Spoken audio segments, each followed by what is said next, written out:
just hit the record button, but I have to go up here and see, not to check, that it is recording. Right, so far around your tyre, I haven't done, well, I've recorded other videos about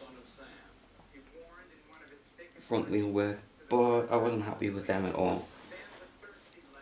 Anyway, let's just get straight to the point. If you have these tyre levers, I'll see what I can do about giving you a link to these on amazon.co.uk. You'll find the name and then whatever country you're in if you need these things. They're really good tyre levers and they don't cost very much. I think I got these for about 10, not even 15 Great British pounds, GBP, whatever, pounds sterling.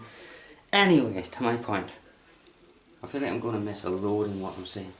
So when you get so far around the tyre, because new tyres tend to be really like solid, thick rubber, it's unbelievably hard to get them on. But once you work most of the way around the tyre, like getting it into the rim, this is the first time doing this because I think it might actually work. Hopefully you can see this. This curve is going that way. Now you want that pointing down into the tyre, in the centre. You start with that, by the way. It's harder to get it in now.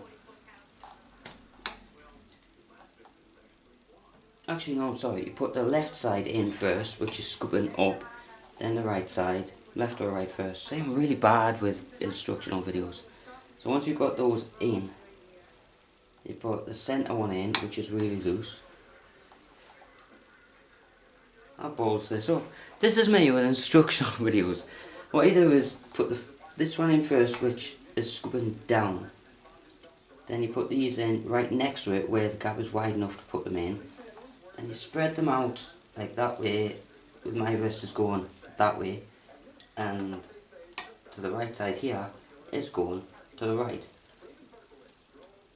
So push them as much as you can, as far as you can. Then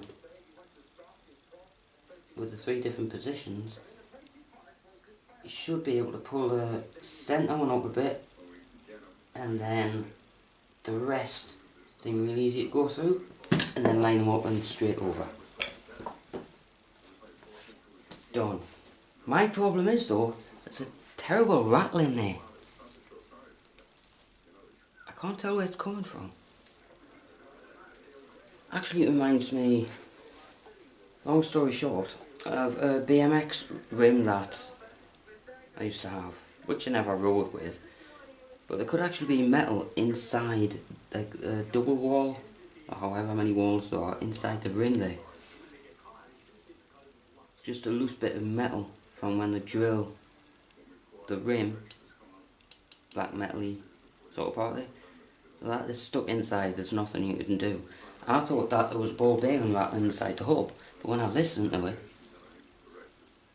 it didn't really sound like a ball bearing, and I doubt there's anything loose inside the tyre, but there could be. So I want to inflate it in my next video and see if it's putting any pressure on whatever's rattling, and then if it still rattles, it must be inside the rim. So a tiny bit of metal.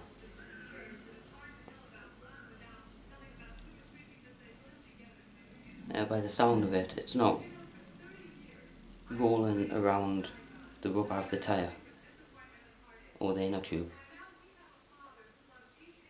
Yeah, I think it's just in the rim. And there's me starting to tap the bearings out. As I was tapping the bearings out, let's just make sure they're in properly. Not recommended, but you can use a hammer to lightly tap the bearings. Just go around it. What's called a circular motion. Basically clockwise, then anti-clockwise. Make sure that's pretty flush with your fingertips. Then check the other side, which I think is the side I was starting to hammer through. I can't remember. I've had a lot on recently, okay, shut up. Then the sleeve inside, which keeps the bearings apart, should be movable, but fairly tight, as long as you can move it with your finger, so that when you put it back on the forks, I feed the axle through the washers on both sides, this side and this side. No, I'm kidding. This side, that side and this side, right? When you put a bit of tension on it, most of the time it will just put pressure on the bearings to sink them in and obviously keep them in place, but they're not going to fall out anyway. These are cartridge bearings, I think they're called. It's been a long time since I rode bikes. But anyway, tie it on, like I said earlier. Oh, I need to make sure that the tube is straight first, which is a bloody nightmare. You can see the inner tube's valve there is not centered at all. Just a bit of pushing the tyre around and making sure that the inner tube is not underneath the... Here I go again, can't remember the name of it. Yeah, the beading of the tyre, where it's like metal and some thread in there. It doesn't really matter what is inside your bike parts, as long as you have fun riding. Just trying to wedge this straight. I don't want to clamp the valve in place in case there's any movement and it needs to be adjusted, as that is a serious nightmare to you when, well, to me as well obviously, when the valve is split open and then the tube, to my knowledge, cannot be repaired. Puncture repair kits, just the little boxes with the patches, the glue, bit of sand or glass paper, whatever you want to call it. Bit of chalk just to remind you exactly where the puncture is. They are what some people call dirt cheap, which basically means very, if not extremely cheap. Whatever. So you can actually repair the rubber of the tube, but when the valve goes, I don't know of anything that can repair it. As this is a clamp-on thing, hopefully you can see there, can't see what you're viewing right now.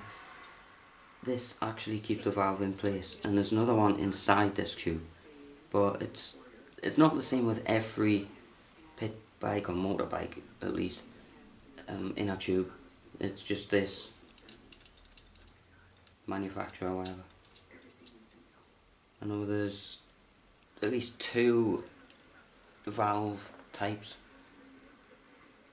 with BMX and mountain bikes. With my BMX in the past, I hated these ones that clamp it in place, because in my experience, that is, if it is clamped in place, then the inner tube might be under pressure, and it just, like, for example, it can go that way inside the tube. Bear in mind I'm talking about the inner tube, okay, not the tyre. So the pressure can be pulled around, sorry. There could be pressure with it being pulled around that way, and with the valve clamped in place, you don't know that because you can't see the valve moving. Let's loosen this a bit. See the movement there?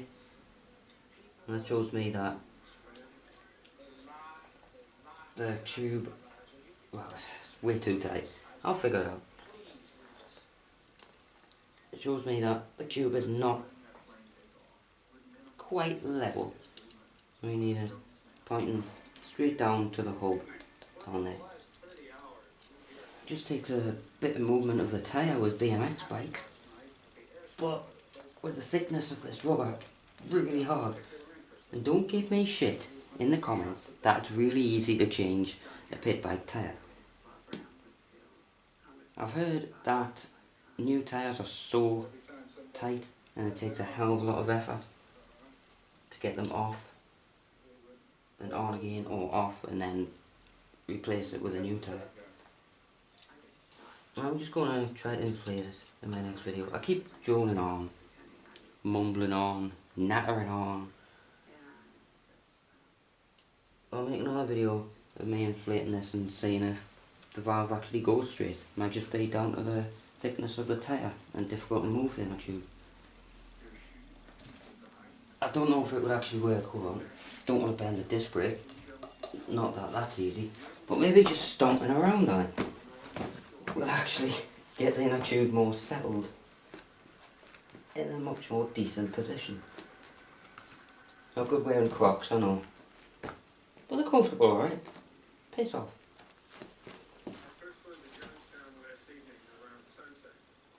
As long as it works. My only worry is that if it bursts when I'm riding it, a serious incident will happen.